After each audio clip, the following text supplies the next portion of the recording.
In discussions of which Bomberman game is best, Bomberman 94 tends to place rather highly, the Japanese-only game never making the jump from the PC Engine to its American equivalent, the TurboGrafx 16.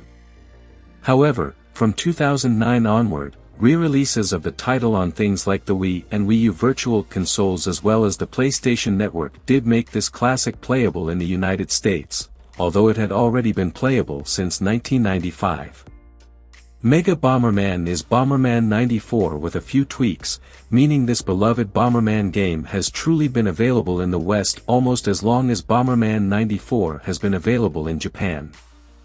Like most entries in the series, Mega Bomberman carries over much of the basic formula of the series and seeks to tweak it in some new and interesting way. Levels are grid-like and viewed in a top-down perspective. Bomberman and any enemies, be they monsters or other players, blocked from accessing each other both by indestructible blocks and ones that can be blown apart by bombs. Every stage will inevitably begin with the players needing to open up the design sum, placing bombs and seeking cover from the cross-shaped blasts as you start carving your way into areas of interest. When a bombable block is shattered, a power-up may appear in its place. Bomberman able to build up his stats by scooping up upgrades to the reach of his bomb's explosions, the amount of bombs he can place at one time, and his personal movement speed. Even at his weakest, Bomberman can instantly kill opposing players and weaker monsters with a bomb blast, and outside of bosses, regular foes who can take that first hit and survive don't take many more blasts to put down. Since dying yourself will reduce your power on respawn, it is a vital feature that Bomberman's baseline power is acceptable for any fight, but as long as you can start blasting apart blocks again, you can start building up your stats once more. There are special power-ups to be found as well that can completely change how the bomb placing process goes, and this is definitely one area where Mega Bomberman outshines earlier Bomberman games. Louis are perhaps the star attraction, these kangaroo creatures hatching out of eggs and proving to be one of the rarer but more beneficial finds.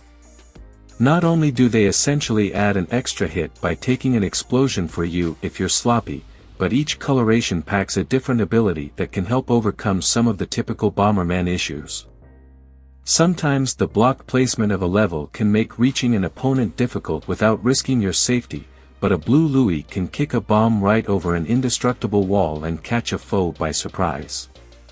Purple Louis can hop right over those unbreakable blocks instead, and if you want to get somewhere fast, green Louis has a dash that can zip you from one end of an open lane to another. Something that can turn the tables or make you feel more powerful at the caveat it can be taken from you for getting sloppy really spices up the sometimes slow play of Bomberman, but there are a few more power-ups that can add some spice to a battle as well. Remote bombs are still one of the best power-ups to get in a Bomberman game here. The ability to place a bomb and detonate it at will, a great way of overcoming the reliance on explosives whose fuses give players time to dodge the attack. Some extra abilities gained from power-ups like the line bomb that lets you throw down a row of bombs instead of one at a time, and the kick that lets you send a bomb flying down the lane can also overcome the troubles with having your means of attack easily spotted and avoided. And powers like the temporary invincibility of the fire suit or the ability to walk through bombs instead of getting boxed in by them can really change the flow of a fight. These all contribute greatly to the single-player monster fighting, with that danger of losing those powers on death encouraging careful and strategic play, but the multiplayer of Mega Bomberman still feels like it hasn't quite gotten over the hump that all Bomberman games face. When it's up to 4 players fighting a maze, the fuses of bombs and guaranteed safe spots beside indestructible blocks can mean games stagnate as players drop their bombs, retreat, no one gets hurt, and the process repeats itself. Louis and power-ups can force more aggression, add twists to how this exchange goes, and the maps you can play on will throw in things like conveyor belts and trapdoors you can use to teleport around the maze, but despite the popularity of multiplayer Bomberman, it still feels like it mostly comes down to who will make a mistake first rather than someone outfoxing the other players.